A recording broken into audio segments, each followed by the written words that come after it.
Hello दोस्तों, स्वागत है आपका आपके अपने YouTube channel MB defence academy पे। और मैं मोहित बासवान, और आप देख रहे हैं daily current affair news analysis programme. और इस सीरीज़ में हम जो डेली का करंट अफेयर होता है उसको डिस्कस करते हैं। और आज है 25 दिसंबर, और तो इसलिए सबको सबसे पहले हैप्पी क्रिसमस डे। और उसके साथ ही हम आज करेंगे 25 दिसंबर 2020 का जो भी करंट अफेयर है उसको डिस्कस।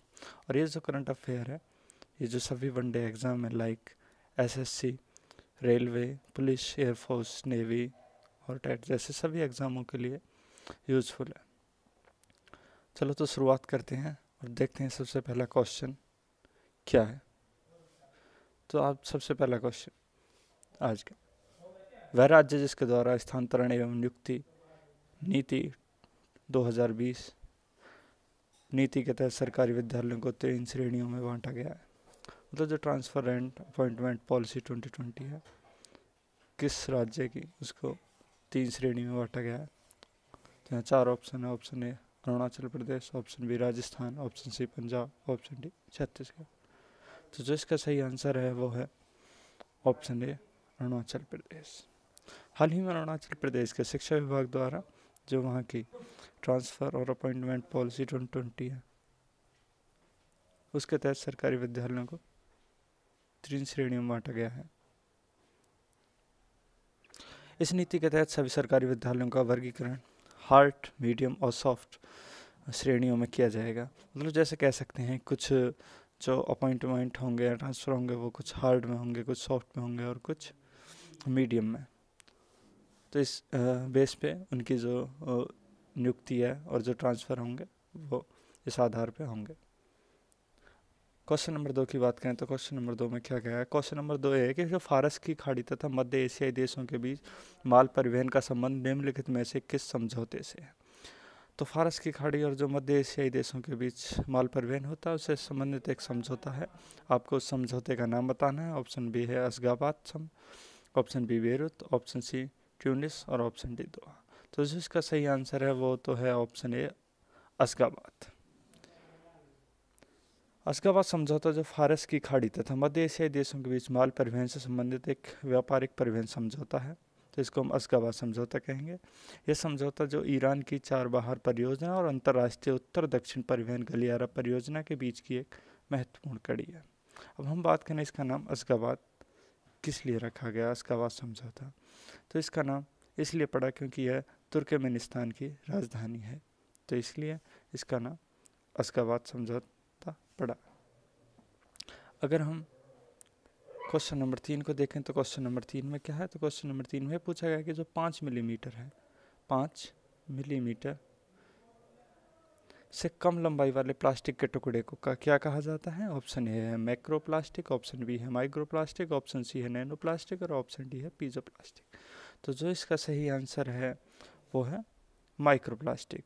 5 मिलीमीटर से कम लंबाई वाले प्लास्टिक के टुकड़े को माइक्रो प्लास्टिक कहा जाता है। तो इसका आंसर जो है वो सही ऑप्शन बी है। यह मैं आपको बता देता हूँ इसके साथ ही कि जो 5 मिलीमीटर से अधिक लंबाई वाले टुकड़े को मैक्रो प्लास्टिक कहा जाता है।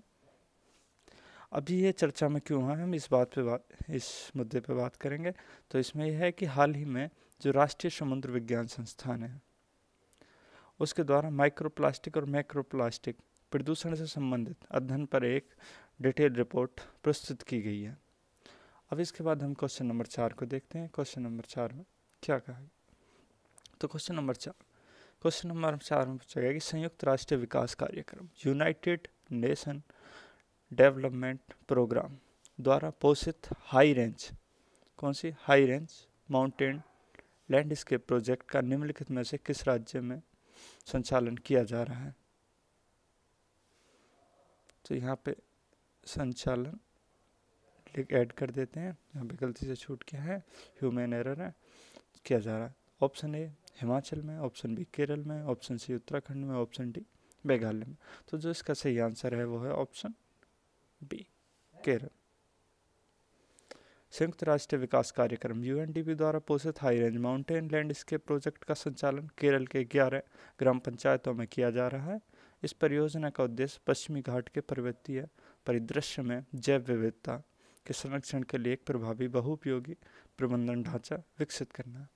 मैं आपको इसके साथ ही थोड़ी सी और जानकारी देता हूँ। अगर इंडिया के नीचे का इससे का मैप बनाए तो इस टाइप से, तो जो ये वाला क्षेत्र है इसको हम पश्चिमी घाट कहते हैं और ये जो है पूर्वी घाट कहते हैं। यहाँ पे बहुत अधिक मात्रा में जैव विविधता पाई जाती है, सबसे ज़्यादा इस पे पश्चिमी घाट, तो जिसकी वजह से ये बहुत ही महत्वपूर्ण है। क्वेश्चन नंबर 5, क्वेश्चन नंबर 5 को देखते हैं। क्वेश्चन नंबर 5 में पूछा गया है कि राष्ट्रीय उपभोक्ता दिवस, कौन सा राष्ट्रीय उपभोक्ता दिवस प्रतिवर्ष आयोजित किया जाता है या कब मनाया जाता है? तो ऑप्शन है 24 दिसंबर, ऑप्शन बी है 25 दिसंबर, ऑप्शन सी है 26 दिसंबर और ऑप्शन डी है 27 दिसंबर। तो जो इसका सही आंसर है वो तो है 24 दिसंबर। लेकिन हम इसके बारे में थोड़ा बात कर लेते हैं। तो इसमें क्या, जो उपभोक्ता मामलों का मंत्रालय उसके एक सार्वजनिक वितरण विभाग द्वारा प्रतिवर्ष 24 दिसंबर को राष्ट्रीय स्तर पर उपभोक्ता दिवस कार्यक्रम का आयोजन किया जाता है। यह दिवस 24 दिसंबर 1986 कब 24 दिसंबर 1986 को उपभोक्ता संरक्षण अधिनियम 1986 कब 1986 को, जब इस अधिनियम को राष्ट्रपति की सहमति प्राप्त होने के उपलक्ष्य में प्रतिवर्ष आयोजित किया जाता है। किसको? उपभोक्ता संरक्षण अधिनियम 1986 को जब राष्ट्रपति की सहमति प्राप्त हुई थी तब से इसे मनाया जाता है 24 दिसंबर को। अब वैसे यहाँ मैं आपको बता दूँ, इसमें जो भी उपभोक्ता होते हैं, जो भी कंज्यूमर होते हैं, उन सभी के अधिकारों का संरक्षण किया जाता है। जैसे आपने कभी टीवी न्यूज़ या कहीं सुना भी होगा, जागो ग्राहक जागो, इसी तरह की कुछ पहले हैं जिससे यहाँ उपभोक्ताओं को, कंज्यूमर्स को जागरूक बनाया जाता है अपनी खरीदारी के प्रति और सेवाओं के प्रति जिनकी वो खरीद करते हैं। और यही आज की ये जो सीरीज है वो समाप्त होती है। And thank you for watching and concentrate. Please subscribe and share and help each other.